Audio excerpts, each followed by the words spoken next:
Hey, it's Andrew. Today I created a YouTube transcription tool, and basically the idea behind this is you put in your transcript or your YouTube video, and then it's going to tell you exactly how much it costs to transcribe it. But the real goal here is to be able to take a video and then to be able to turn it into a blog article. That way you're able to rank and get traffic through more than just YouTube. And it really helps brands, I think, especially in this new age where AI is getting so important and you need to basically show up on multiple platforms. So this is going to cost 5 cents. It's an 8-minute video. Let's hit transcribe. So first step, you'll just see it loading right now. Downloads the audio, transcribes it, and it takes, for I'd say 10 minutes, you're looking at maybe 15 seconds. Doesn't take long at all. Just take a sip. It'll be done any minute. Gives you a little pop-up message, tells you when it's successful. But we can go over to transcriptions as well and then take a look at it, or we can do it from here. There we go, 5 reasons to use query counting for SEO. So I can take a look at this, I can convert to blog, transcribe another. I'm just gonna go to transcriptions. I'll view full, so I can see the entire transcript right here. And what I wanna do now is convert this to a blog. Here's the title. I'm gonna use that title. Hit OK. Great, so it is now converting. Now we just go over to articles over here. Let's delete this one. Okay, and we'll see this one go. So it really only takes, I'd say at most you're looking at 10 minutes for most the long types of stuff. This, I would imagine, is a couple minutes. But it initializes the article generator, it creates the outline, and then it starts doing a bunch of sections all at once.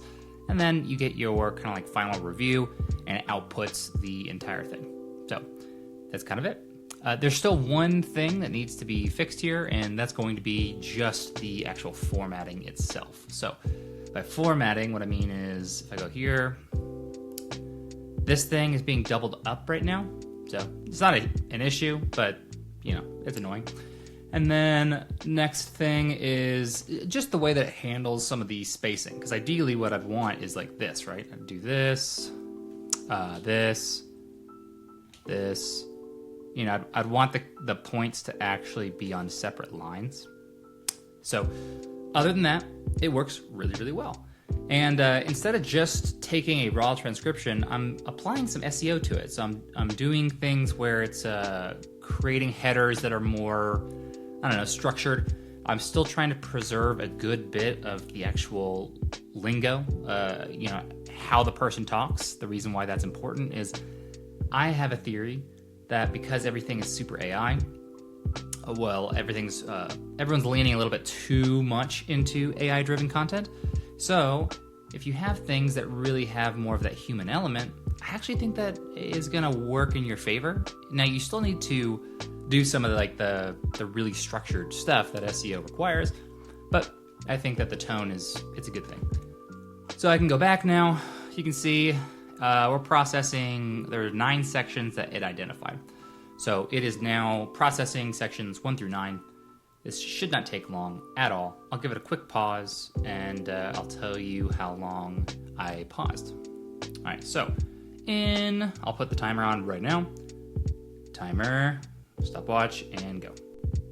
All right, so that was exactly 1 minute and 55 seconds, and then it just loaded this up.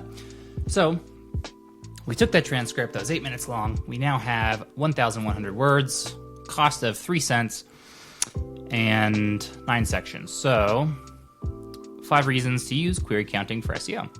So I would do this. Once again, I would, do this. I just do my little edits like that for now. But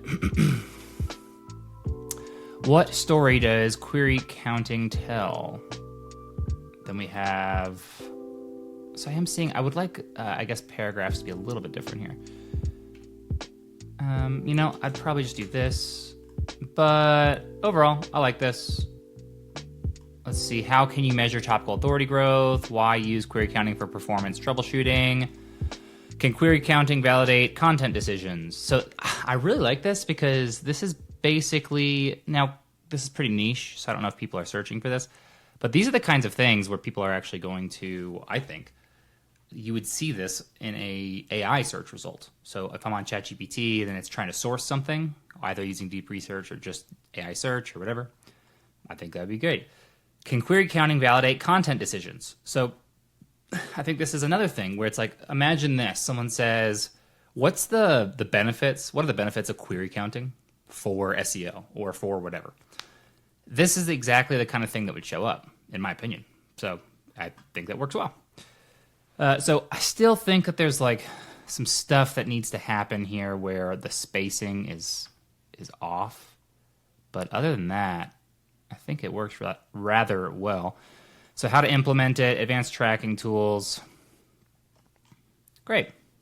So this works really, really well. I like it a lot. And I think this is a great tool. Happy with how it turned out. I'm going to be editing it a little bit more. If you have any questions, just let me know. Cheers.